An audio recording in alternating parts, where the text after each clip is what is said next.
Welcome to the Mean Lady Talking Podcast. This is the podcast that tackles tough questions about relationships, life, love, and loss.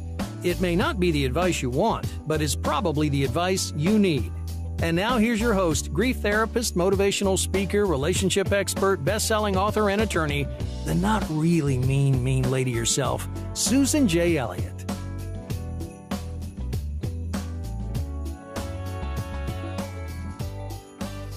Good day, everybody. This is Susan Elliott, host of Mean Lady Talking Podcast, and welcome back to another episode in Season 2. I'm going to give you guys a little bit of a treat today. Last night, I found this video, you're not going to believe this, of Chris Watts, 6 months before he married Shanann, giving a presentation to 5 people. I don't know who these 5 people are. It's a very odd kind of setup. It looks like some kind of work setup, but I don't know if they were doing practice PowerPoint presentations on different subjects or what in the world this whole thing was about. But he gives a PowerPoint presentation on relationships, and I'm going to play some of it for you. You might not be able to hear it exactly, but it is so interesting. First of all, it's a terrible presentation. He hits a few good notes in this, but the ones that he misses like by a mile. He also quotes people, and I'm very big on attribution, as you guys know. Whenever I quote people, I always try to say who said this first. I don't want anybody's quote to be attributed to me just because I said it. So he does give attribution to some quotes, but half the names I can't figure out. And the one woman whose name I did know when he said it, he had wrong. He calls her Elaine when her first name is Eileen. And she, I'll tell you who she is when we get to the video. But I want you to listen to this. He is rocking side to side like he did in the video, and the body cam video that we all saw the morning of the murders. So he seems very nervous. He's very awkward. And I thought when I first started watching this video, I thought maybe he was in front of a huge audience. And then toward the end of the video, it pans to the audience. There's like 5 people sitting there. Well, there's 4 people and the videographer. So anyway, here we go. This is Christopher Watts, Family Annihilator, on relationships.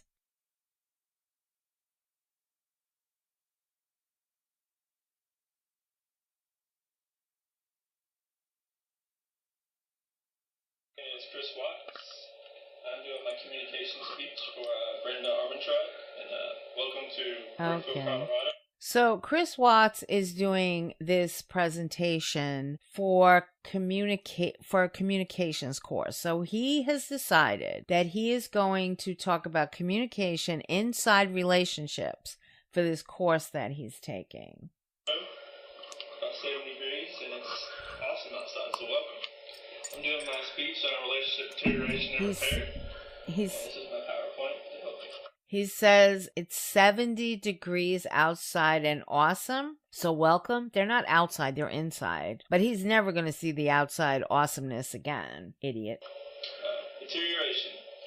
The relationship begins to fall apart, crumble, or fail. You have weakening bonds. You get bored of the everyday routine, and you get distractions such as work, hobbies, relationships, no matter how harmless, even at the job. You might meet a new person. Okay, so immediately he launches into this idea of deterioration in a relationship might happen when you meet a new person. Now, again, I want to remind you, this was in 2012, 6 months before he married Shanann, and 6 years before he murdered Shanann. But he jumps right out of the gate with another person. And we could strengthen into something else. And could weaken the bond you have with the partner you have. You spend less time with each other, and sometimes you have no time to maintain the relationship. Sometimes in a relationship, you maybe make promises that can turn into a major betrayal, or minor arguments that could turn into things where you can say spiteful comments, which turn into bigger problems. So he's talking about communication. He's talking about, and I go into this in my book, Getting Back Out There. Communication is a big topic in Getting Back Out There. In Getting Back Out There, Chapter 9 is the couple's list of standards for a healthy relationship. As you know, I give everybody the standards and compatibility inventory to do for themselves. And then later on, I have the couple's inventory, where you decide what kind of couple you're going to be. And the standards for a healthy relationship are the 3 C's: communication, compromise, and compassion. And Mr. Watts is doing his presentation on communication, and I can tell you without a doubt he failed all of the 3 C's, but let's listen to him, Mr. Pre-Marriage Christopher Watt. The first phase of deterioration is interpersonal dissatisfaction, which when you become unhappy with all the everyday interactions with you and your partner. Interpersonal dissatisfaction he defines as when you become dissatisfied with the everyday interaction with you and your partner. He's not a good presenter. He's basically reading off the screen, and he seems very nervous, and he's just basically mouthing words. You also begin to view your future with your partner as a negative future. And you view your future with your partner as a negative future. He learned 0 from this. The second phase is interpersonal deterioration. Now, the second phase is interpersonal deterioration. I have a feeling that the screen shot on his presentation, the videographer looks like he zoomed into the PowerPoint presentation, but it's all blurry. But it looks like both phase 1 and phase 2 are interpersonal deterioration. I don't know if one was supposed to be interpersonal, one was supposed to be intrapersonal, because that would make more sense. But let's go. Which you start to grow farther and farther apart. And you share less of When you grow further and further apart and you share less and less things. your time with each other. You have more awkward silences at dinner, or when you're just out by yourself, you don't talk at all. You disclose less of your feelings, and you show less affection toward each other. When you have good communication, you show less affection to each other. You show more nonverbal communication, which is the majority of the messages we send. He says you send nonverbal communications. This is priceless, because if Christopher Watts had a brain cell in his head, he could have studied Body Language 101. And there are so many videos on YouTube examining his body language the day of the murder from the footage that we have from the police body cam. And he does every single thing wrong that you would do if you were trying to not be caught for murdering 3 people. He obviously is aware of body language, but I've listened to this video a few times, and my impression is that he just pulled a bunch of stuff together, and now he's basically reading it off the computer screen. Like through gestures, facial expressions, eye contact. Facial expressions, gestures, eye contact. And I think I mentioned in one of the other Christopher Watts podcasts that I did, talking about body language, that if you're lying to a person in authority, people that know that liars look away have a tendency to try to lock their eyes. And you see him do this in the body cam footage from the police. You see him lock those eyes to stare at the police officer and answer those questions. He really should have done his homework on this a lot better. It might have served him better later on, but he failed Body Language 101. The tone of your voice. And there's many types of forms of communication these days, and it's the most successful groundwork for relationships. Said there's many avenues for communication, and it's the most successful avenue for relationships. He makes a few statements in this video that make absolutely no sense, or it's just completely obvious. It doesn't really need to be said. Like I said, this is a terrible presentation. I'm sorry. A few quotes that I've done research on from Elaine Shenberg. Okay, Elaine Shepherd. The woman's name is Eileen Shepherd. And Eileen Shepherd is a woman in Ireland who teaches nurses how to have better communication with patients. And I believe what I remember about her work is that she endorses a lot of compassion, a lot of communication, speaking to patients like they're people. She is a really good source of information if you're a nurse and you want to know how to be a better nurse to your patients. Compassion, as I just stated, compassion is one of the big 3 C's for couples to be successful. And Eileen Shepherd beat that drum all the time. Well, let's see what Mr. Watts has picked up from Ms. Shepherd. All relationships problems stem from poor communication skills. All problems stem from poor communication skills. Really? Really, Chris? You mean like when Shanae was saying, why are you so cold? How can you be so cold? We have a baby on the way? Like that? Which is very true. And he says it's very true. So he's endorsing an expert's opinion on communication. Thank you so much. We relationship experts appreciate your endorsement. And another quote from Schember and Sorza: you can't communicate while you're checking your BlackBerry, watching TV, or flipping through sports. So this is a quote that he gives from somebody. I don't know who it is. The last name is Schwartz. But the quote is, you can't communicate when you're checking your BlackBerry, looking at TV, or whatever. And that's something I say all the time. You really need to engage your partner, your friends, your coworkers, all of those people. You really need to stay focused. And people that work with me know that I'm always talking about how you need to not project your frame of reference onto other people. When you're talking to somebody, you ask them questions. Probing questions, doesn't have to be interrogation, but probing questions. Somebody says, I'm generous. You say, what do you mean by that? What does it look like to you? Just so that you have an idea of what somebody is talking about. When I was in law school and I took civil trial practice, and my professor was wonderful. He now sits on the federal bench in San Francisco.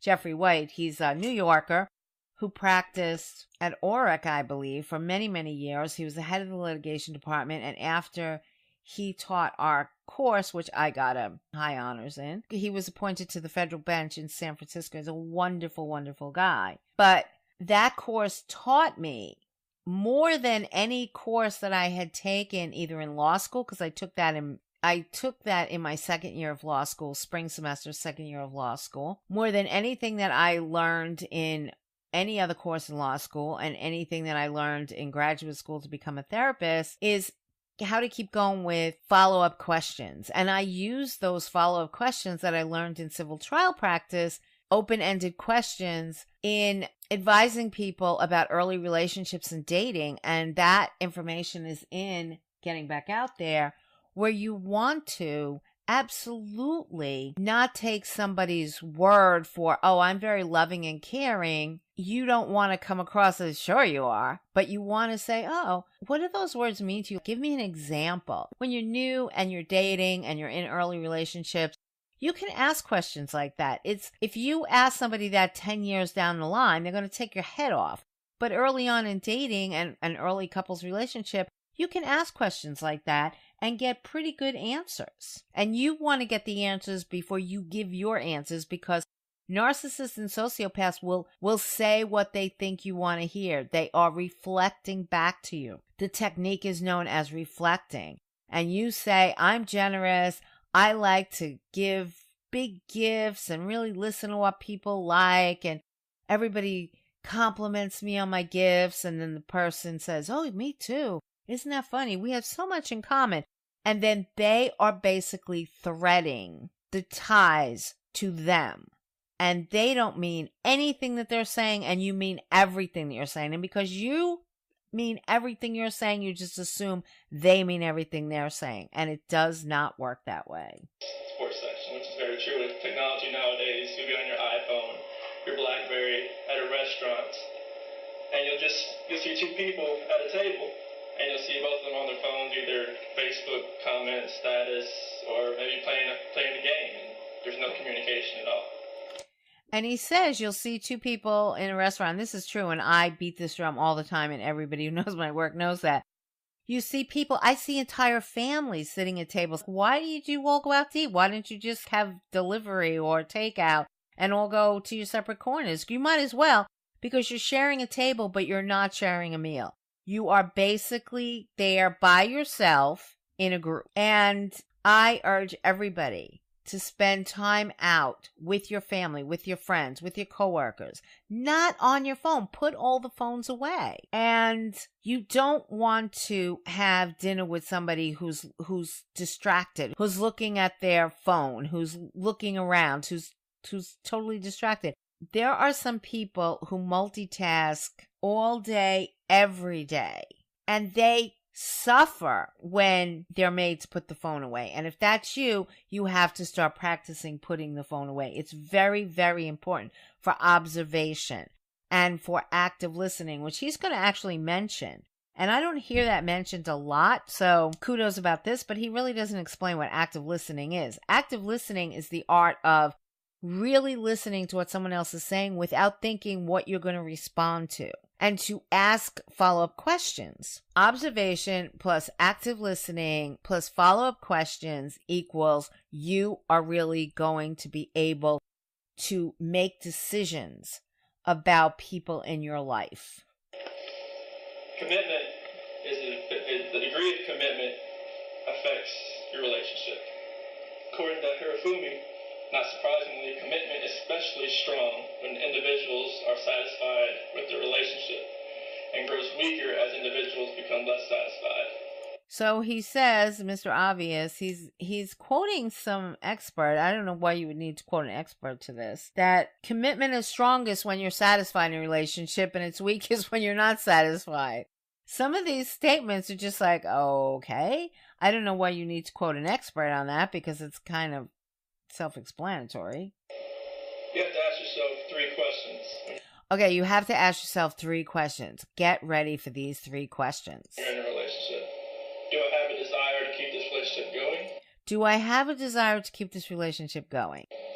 Do I have a moral obligation to stay in this relationship? Do I have a moral obligation to stay in this relationship? Now, if you listen to the third in the Chris Watts series that I did, we talk about psychopathology. Being a psychopath is defined as being morally insane. And on the day that he murders his family, he is morally insane. So it's interesting that he talks about moral obligation, but he doesn't talk about the first 2 things. He doesn't talk about the first question. He doesn't talk about the second question, but he will talk about the third question. This is interesting. Or is it a necessity for me to stay in this relationship? Is it a necessity for me to stay in this relationship? Now listen to what he says. According to my research, sometimes a necessity could be children. Sometimes when you have children and your relationship starts to deteriorate, a child could help repair it. Okay. He says necessity, according to his research, I don't even know where he gets this from. He says that if your relationship is deteriorating, a child can aid that, which is absolutely positively not true. Wasn't true in his life, isn't true in anyone's life. You should not do let's have a baby to repair a deteriorating relationship. It usually makes it worse. I don't know where he gets this from. I don't know any expert worth their weight in anything that would suggest that a child will repair a relationship. Perhaps what he was reading was that if you're in a relationship that's deteriorating, maybe understanding that it's necessary for you to stay in a relationship for the children, you get your act together. Maybe that's what he's saying. But this whole thing about how a child can aid a deteriorating relationship, no. Don't do it. A child can't do it. A puppy can't do it. A kitten can't do it. A house can't do it. A car can't do it. If you're trying to fill yourself up and repair your relationship from things on the outside, including children, it's not going to work. And Mr. Watts kills 2 of his children and his unborn child. So obviously, he didn't remember a word of this. All relationships are held together in part by a form of commitment. All relationships are held together by a form of commitment. Another general Mr. Obvious statement. They're based on desire, obligation, or necessity. They're based on desire, obligation, or necessity. And when the commitment is strong enough to hold the relationship together, you avoid arguing about minor disagreements and you support one another. And that's true. And I say this in Getting Back Out There. When the relationship is strong, but it should also be if the relationship is weakened. This should absolutely be a rule. You don't. And when the commitment is strong enough to hold the relationship together, you avoid arguing about minor disagreements. He says you avoid arguing about minor disagreements. And I tell people this all the time. You have to choose your battles. You cannot argue about every little thing. And I know people that do nothing but argue and bicker. And these are some of the people that have the fake books lives that I've talked about so many times. I've been around people where if you look at their Facebook pages, they look like they're having the time of their life. But if you're around them, they're like bickering all the time. And you support one another. When commitment is weak, the relationship is full of doubt and the relationship deteriorates fast. Says when the commitment is weak, the relationship is full of doubt. The relationship is full of doubt. I don't know how a relationship can be full of doubt. A person can be full of doubt. You have 2 types of deterioration. Okay, this one is great. You have 2 types of deterioration. Wait till you hear this. You have sudden and you have gradual. Sudden would be an example of infidelity. Okay, so sudden and gradual. And sudden, an example of sudden deterioration is infidelity. When somebody is not faithful to their partner, the partners realize that the relationship cannot be sustained. When someone is not faithful to the partner realizes that the relationship cannot be sustained. Gradual would be if you met somebody at work or a new friendship has occurred. Okay, now he says gradual deterioration is if you meet somebody at work or you have a new friend. Now, it seems like both sudden and gradual deterioration depends on you meeting someone new.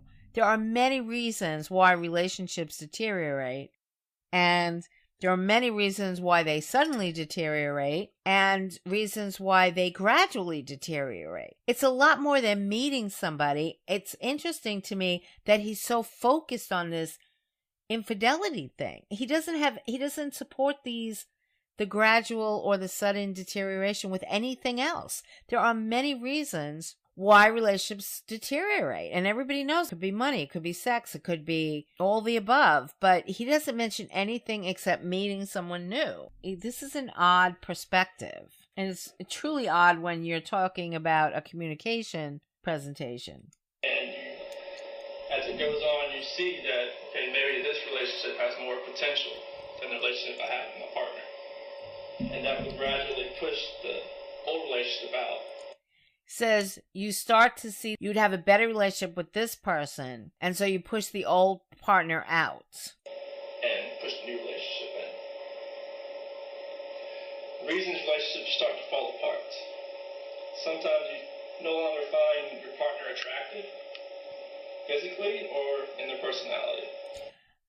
Okay, reasons why relationships fall apart. Number 1, you don't see your partner as attractive, either physically or in personality.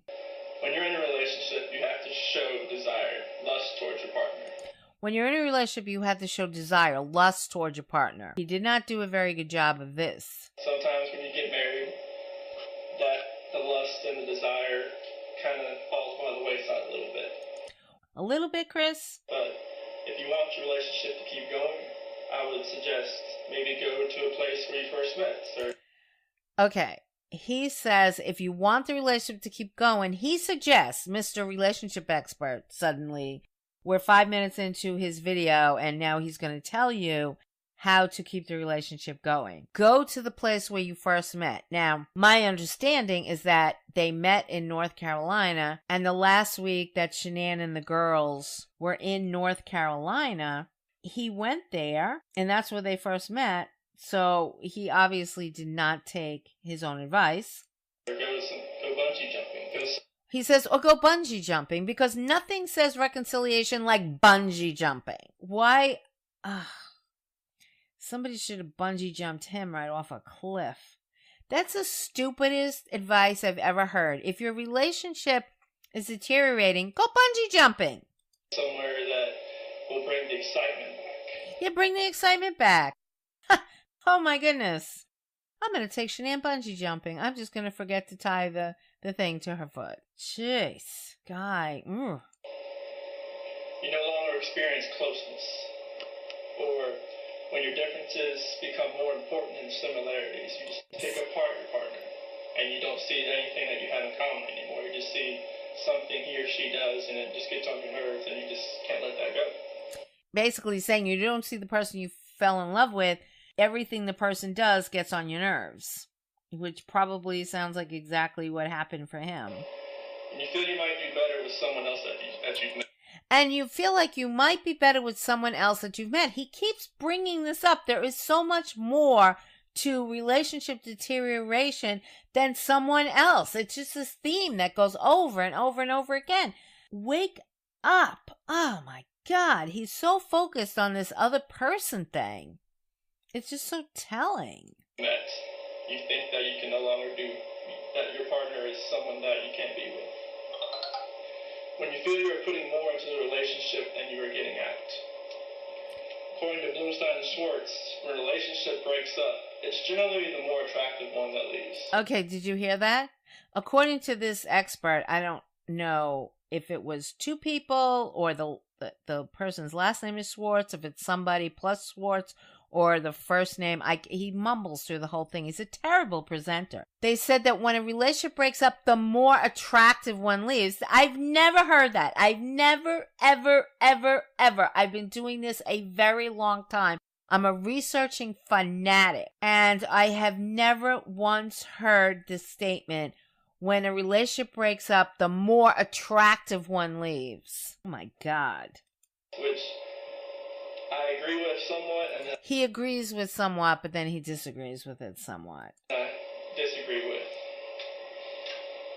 When in repair, the stage is not always pursued. Sometimes people, when the relationship starts to dissolve, repair is not an option and they want to get away and start new. He says repair is not an option in some relationships. One person just wants to get away. Well, if you wanted to get away, Chris, you should have just gone away. When you want to go into repair, you need to analyze what went wrong and consider what ways of solving the problems. If you do want to go into repair, you have to figure out what went wrong and what is the solution to get the relationship back. You need to consider changing your behavior or perhaps changing your expectations for your partner. Either change your behavior or change your expectations, and I think that people need to change both. But I mean, that's accepted wisdom. But he says all these wacky things in between accepted wisdom. It shows me that his research is really lacking. And maybe that's why he was so bad at covering his tracks after the murders. Because this research is horrible. I mean, I have researched communication and relationships, and half of the things that he's squawking about, I never heard in my entire life. I'm like, where is he getting this material? And you might also want to evaluate how you could feel in the relationship, if it had ended. One of the first stages of repair, you need to recognize, identify the problem. What changes you need to make the relationship better.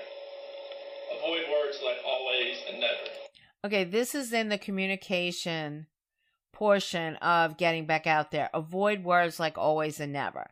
That's again, it's a standard piece of advice that I've been giving couples in couples counseling for years and years.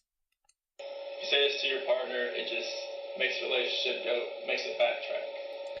Says if you say this, it makes the relationship backtrack. I don't know what that means. He's just so all over the map, it makes me crazy. And I'm not trying to compare him to somebody who has many, many years of relationship experience. The research is just so sloppy. The wording is so sloppy. If you use the words always and never, it makes a relationship backtrack. Well, I don't know what that means. In Getting Back Out There, I say always and never should always never happen.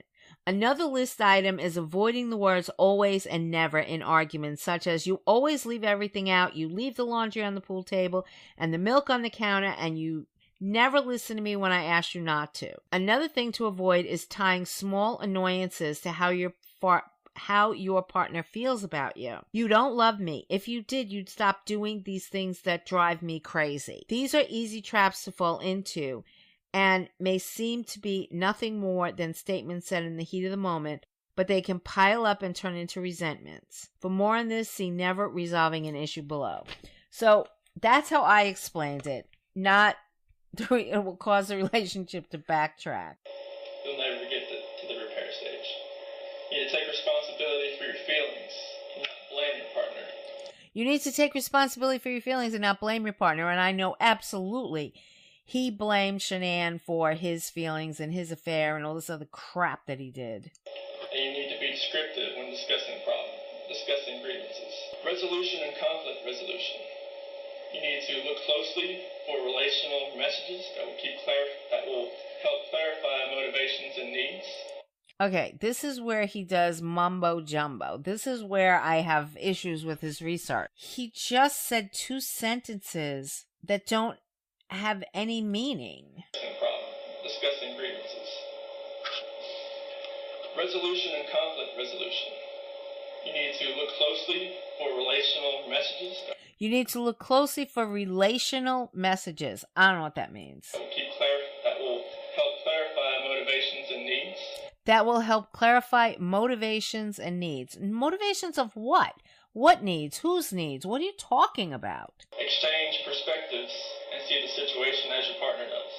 Exchange perspectives and see the situation as your partner does. That is absolutely, again, a standard piece of advice when you're working with couples in couples counseling, or you're talking to people before they get married and they just want to know what is the best way to communicate. You need to own your own feelings and thoughts. Use active listening techniques. Listen to your partner. Make sure they feel wanted. Make sure that they know that you're there and not in space somewhere thinking about the baseball game. Reassure your partner and let them know that you're there, not out in space somewhere like listening to the baseball game. And he says he has done that. Coming up for the football game that's coming up, which I sometimes do. Think clearly before saying things you may later forget. Don't just blurt out something. Just think about it. Don't just, if something comes to your mind, then it might be wrong. Says don't just blurt things out. Okay? That's a standard communication piece of advice across any relationship, work, family, home, friends, whatever. I'll do that too. And he does that too. And keep channels of communication open. Always disclose your feelings. Don't keep things bottled up. Don't keep things bottled up because you might wind up murdering your entire family. Because it will later come back to bite you. It will later come back to bite you. It might give you a lifelong prison sentence. Possible solutions. Discuss solutions that both you and your partner don't have a win-lose solution. Have a solution where both you and your partner win. Don't have a win-lose solution, which is true. The win-lose solution, sometimes when somebody loses, you'll have hostility and you'll have resentment. When somebody loses, they'll have hostility, they'll have resentment. And this is true. And I tell people this all the time. Like, you have to pick your battles, and you also have to sometimes just give up the win. Give up that you're absolutely positively right. And one of the things that keeps being said about Shanann was that she was controlling, and I talked about this in the podcast that I did on this. And I don't know if he ever talked to her about this or he ever said something about this. Like, he didn't want to be in a win-lose situation. I mean, everybody's trying to put their relationship together based on the videos and based on third-hand information, but anybody who's ever been in a relationship knows that the only people that really know the relationship are the people that are in it. I don't know what he did with any of this information, but it seems like he just tossed it out the window. Sometimes they may not show it, but they will be thinking it. And to affirm each other, support each other, positive evaluations. You're supposed to affirm and support each other, and that's absolutely true. One of the things that I talk about all the time is that Stephen Levine talked about the terrible dailiness of life.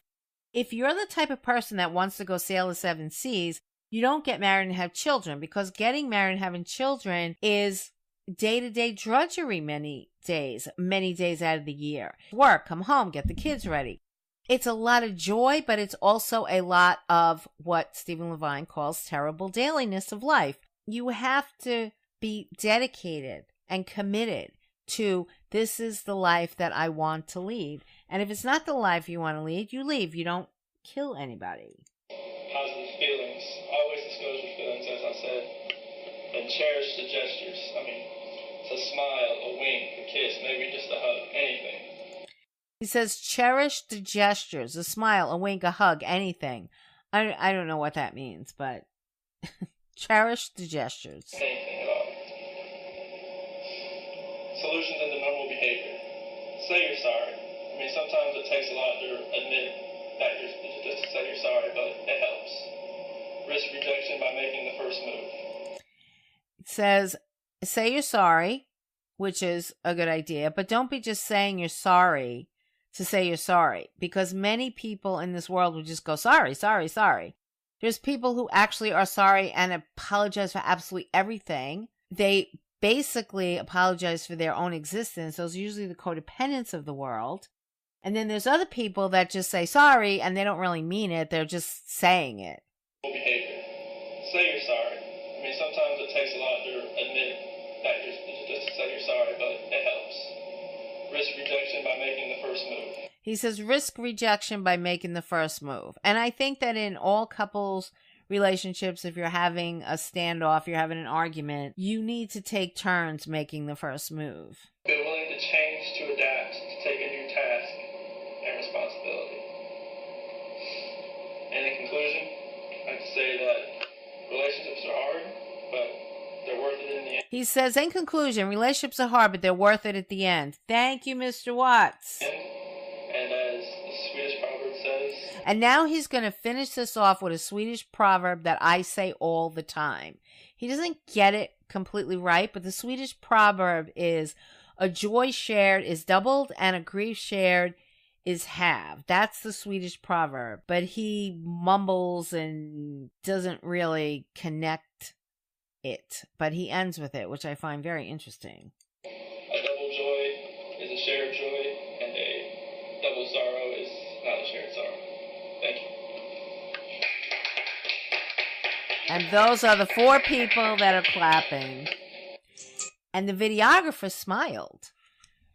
One of the things that I wanted to talk about is when I did the Chris Watts series, I was picking on this woman who was saying, oh, he seems like such a nice guy. And I'm like screaming because being a nice guy to the world is the narcissist thing. It's what they do. So saying that he's a nice guy really doesn't get you anywhere because it's the narcissist MO. The other thing that I was listening to on a couple of YouTube videos was somebody saying that when Shanann went to North Carolina, she brought the girls over to her in-laws to visit. And it's common knowledge that the relationship was strained with her in-laws. Chris's mother gave the girls ice cream with nuts in it.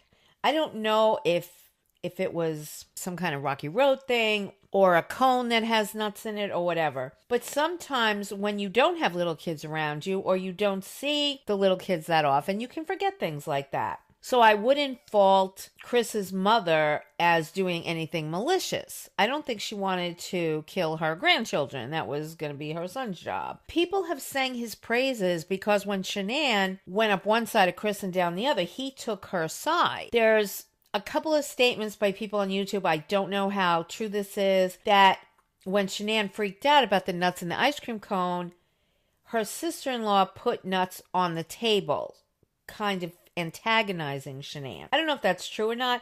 I could give the grandmother a bit of a pass. I could say, well, if you're not around people with nut allergies all the time, you can forget. And I don't think that she was going to try to harm her children on purpose.